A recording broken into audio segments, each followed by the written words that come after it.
Hello and thank you for joining us this morning. I am Folake Adesugba. We'll take the headlines live on NCTV News at 8. Senate investigates SARS over alleged human rights abuses. Northern Elders Forum denies endorsing Buhari for second term. And in business news, Nigerian Stock Exchange All-Share Index hits 38,000 marks. In sports, federal government promises support for bobsled and skeleton athletes. And of course, in entertainment news, Dangote, Elon Musk in Bloomberg's 50 most influential. We'll take all this in full after the short break. Stay with us.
My name is Chris Okafor. My name is Uche Uduma. My name is Bella Kobe.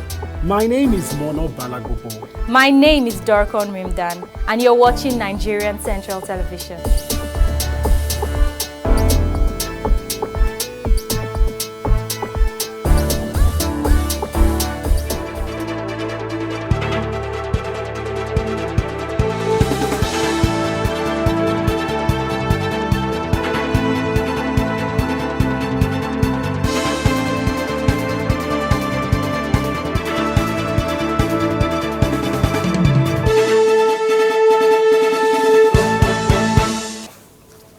Welcome back. We'll take the news in full now. President Muhammadu Buhari in Abuja commended the Guards Brigade for demonstrating a high level of discipline and professionalism expected from officers and men of the Nigerian Army. The president made the commendation when he decorated the Commander Guards Brigade, Brigadier General Musa Yusuf, as Major General. President Buhari said it was instructive that the senior officer displayed high level of discipline during his 2-year stint as commander. The president expressed confidence that Yusuf would bring his experience in the field as a former Guards Brigade commander to his next posting, as directed by the Defense Headquarters. Recounting his days as a military officer, Buhari said officers earned the respect of their colleagues because of their intellectual disposition and experience in the field. The Senate mandate its ad hoc committee on security to investigate allegations of human rights abuses against the Special Anti-Robbery Squad, SARS, on the Nigeria Police Force. The move was sequel to a point of order raised by Senator Isa Misal during plenary. Now, Misal said that under the Police Act and Regulation, the Force Criminal Investigation and Intelligence Department was the highest investigative arm of the Nigerian police. The lawmakers said that findings had shown that the incidents were not isolated, as many people had been sharing their experiences on social media. He urged his colleagues to take a major decision to end SARS to make way for a more civilized unit that would be built around the rule of law and human rights observance. We're still on lawmakers. The Senate Committee on Petroleum Downstream says plans have been concluded for it to conduct nationwide inspection of filling stations over recent fears of fuel scarcity in the country. Chairman of the committee, Senator Kabiru Marafa, stated this in a news briefing shortly after an investigative hearing on the matter in Abuja. Now, Marafa said the Senate would not watch some unpatriotic persons put Nigerians through any form of hardship, particularly during the Eulitude. He noted that though the Senate had adjourned to commence budget defense, members of the committee would take time out to embark on the oversight. Now, according to him, members of the committee will be regrouped into subcommittees to make it possible to visit all the states. Moving on, the Nigerian army said its troops had killed 3 Boko Haram insurgents in Sub-Sawa axis of Sambiza Forest area of operation. Now, the Director Army Public Relations, Brigadier General Sani Kukasheka, made the disclosure in a statement issued in Maiduguri.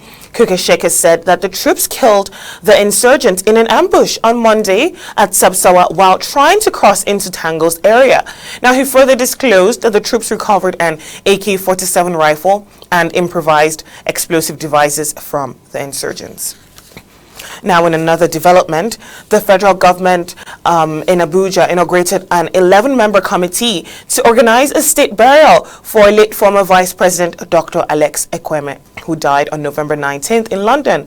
Inaugurating the committee in Abuja, Boss Mustafa, Secretary to the Government of the Federation, urged the committee to ensure that the late Ekweme gets a befitting state burial. Now, Mustafa, who is also the chairman of the committee, said that it was open to new ideas, stressing, however, that the work plan to be used was in tandem with previous state burial committees. Other members of the committee are Dr. Roy Ugo, Secretary of the Committee, Mr. Babatunde Fashola, Minister of Power Works and Housing, Alhaji Lai Mohammed, Minister of Information, Mrs. Kemi Adeoshu, Minister of Finance, Senator Chris Ngige, Minister of Labor and Employment. While other members are Governor Willie Obiano of Anambra, Mr. Ibrahim Idris, Malam Lawal Daura, Director General Department of State Security Services, Pastor Goodheart Obi Ekweme, and Professor Osita Chukwu Lubelu. The Minister of Labour and Employment, Senator Chris Ngige, says the federal government has fulfilled its part of an agreement reached with the striking non-academic staff of federal universities on September 20th. In a statement signed by the Deputy Director of Press in the ministry, Samuel Olohukere, Ngige said the government had also fully complied with the implementation timeliness of the agreement. The university workers began the strike on Monday under the aegis of Joint Action Committee made up of the Senior Staff Association of Nigerian Universities, Non-Academic Staff Union, and National Association of Academic Technologists. They are protesting the sharing formula of the 23 billion naira released by the federal government for the settlement of earned allowances. In the sharing formula, non-academic staff were allocated 11% of the 23 billion naira as against 89% for academic staff in the universities. We're going to go right into politics now. National Chairman, the All Progressives Congress Chief John Odigi Oyegun, has assured members of the party that the exit of former Vice President Atiku Abubakar will not affect it in any way. He gave the assurance in Abuja when the Association of Former Chairmen, Councillors and ward leaders paid him a visit in Abuja. The APC national chairman further assured that Atiku's exit from the party would not lead to massive defection from APC as being insinuated in some quarters in the country. Odigi Oyegun called on members of the association not to be deceived by the screaming and opposition rhetoric, adding that everybody that mattered in the country politically was a member of APC. He maintained that there was no other party that was truly settled outside APC, adding that even the People's Democratic Party was not stable because it was still fighting to get a chairman. Meanwhile, former Vice President Atiku Abubakar has asked politicians who defected from the People's Democratic Party to other parties to return. He said there is no other political party in the country apart from the PDP. Atiku spoke in Abuja when he paid a courtesy call on the national leadership of the party at its national secretariat in Abuja.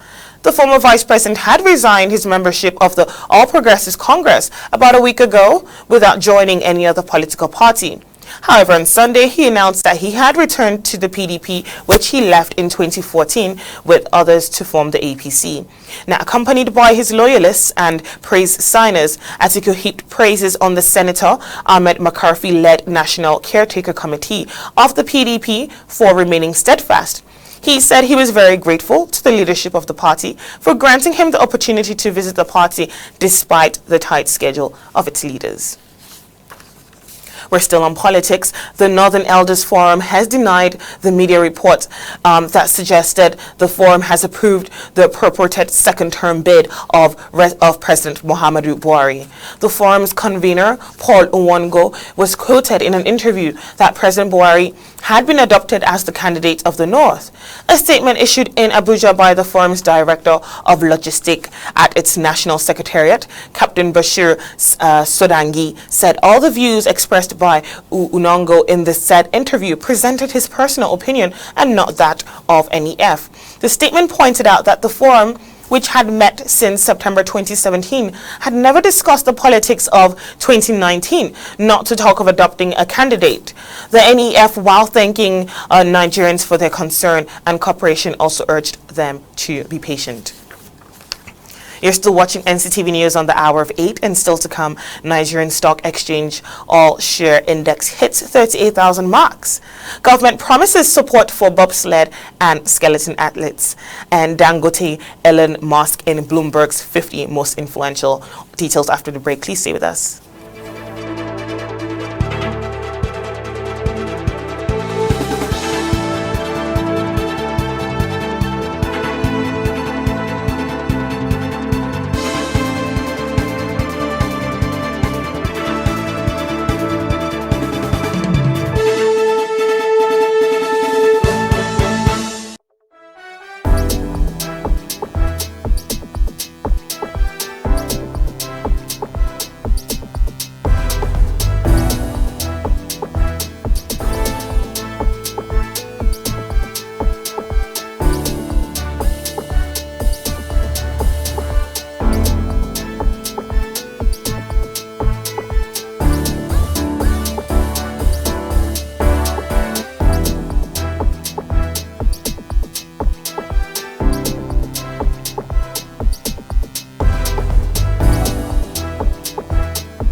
My name is Chris Okafor. My name is Uche Uduma. My name is Bella Kobe.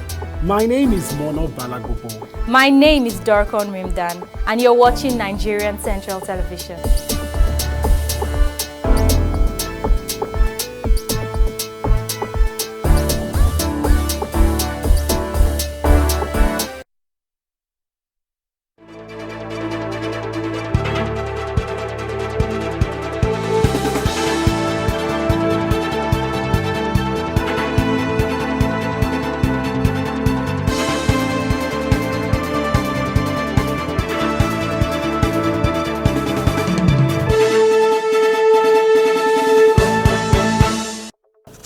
Welcome back. We're moving right into business news. The two chambers of the National Assembly passed the longer-awaited 2018-2020 medium-term expenditure framework and the fiscal strategy paper. Now, this followed the adoption of the report of joint committees on finance, appropriation, loans and debt management, legislative budget and research, and national planning and economic development at both chambers. At the Senate, the report was presented by Senator Yahya Abdullahi on behalf of the committee, while Chairman, Committee on Finance, Babangida Ibrahim, did so at the House of Representatives. Now, both chambers adopted $47 per barrel as oil benchmark for 2018 budget and retained the 2.3 million barrels per day oil production and market rate of 305 naira to $1 as proposed by the executive. Similarly, the chambers recommended adoption of the projected 5.28 trillion naira for non-oil revenue and adoption of 1.70 trillion naira for new borrowings. The all-share index of the Nigerian Stock Exchange crossed 38,000 mark amidst gains posted by some highly capitalized stocks in spite of the preparation for Ulitude. Also, the market capitalization, which opened at 13.225 trillion naira, improved by 181 billion or 1.3% to close at 13.406 trillion naira. Nigerian breweries recorded the highest price gain to lead the gainers table with 4.50 naira to close at 138 naira per share. We're going to move into sports now. The Ministry of Youth and Sports will give support to the Bobsled and Skeleton Federation of Nigeria, whose athletes recently qualified for the upcoming Winter Olympic Games in Pyeongchang, South Korea. Barrister Solomon DeLong gave the assurance while praising the trio of Sheung Adigo, Ngozi Ohumere and Akwoma Omeoga for qualifying even without access to proper training equipment for the Winter Olympics and making Nigeria the first African team to qualify for the event.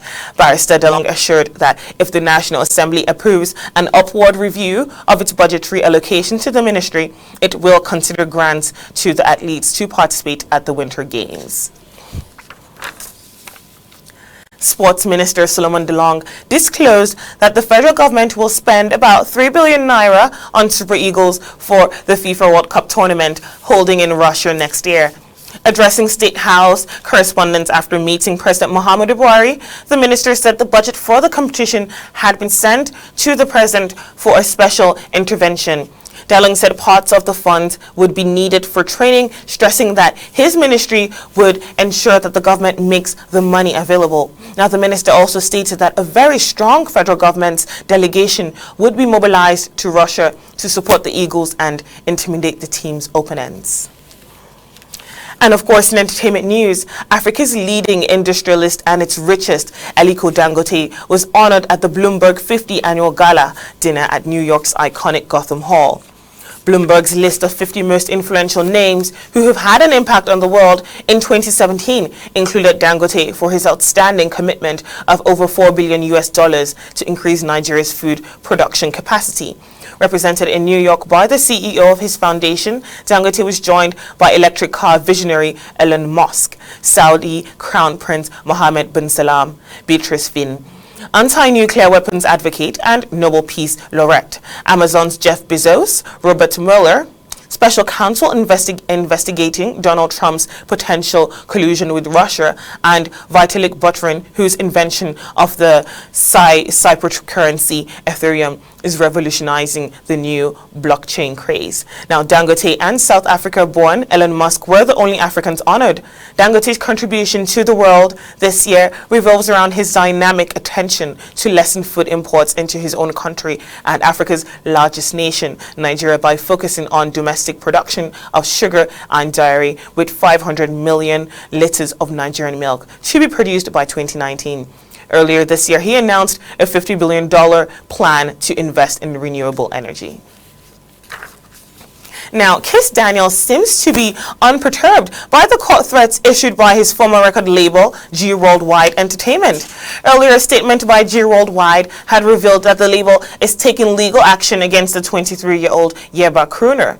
The label frowned at Kiss Daniel's launch of his own record label, Flyboy Incorporation, but in what looked like a response, Kiss Daniel posted on Instagram that it would all end in victory. We'll take a short break before we recap our major headlines. Stay with us.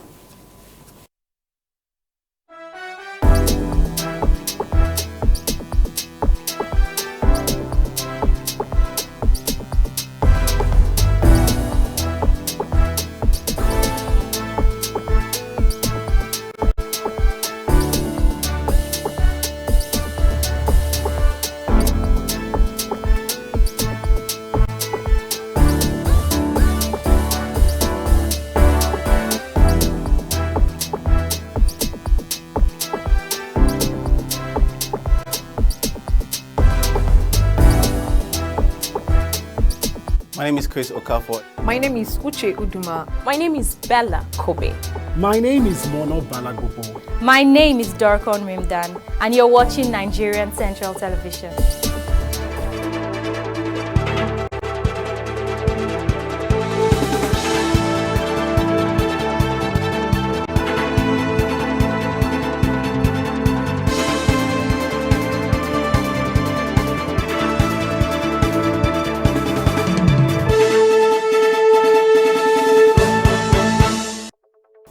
Welcome back to NCTV News at the hour of 8. We're going to take a recap of our major stories.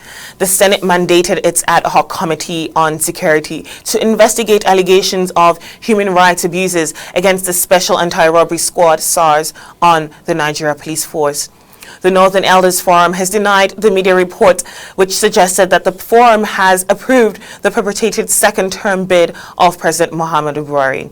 In business news, the all-share index of the Nigerian Stock Exchange crossed 38,000 mark amidst gains posted by some highly capitalized stocks in spite of the preparation for Ulitude.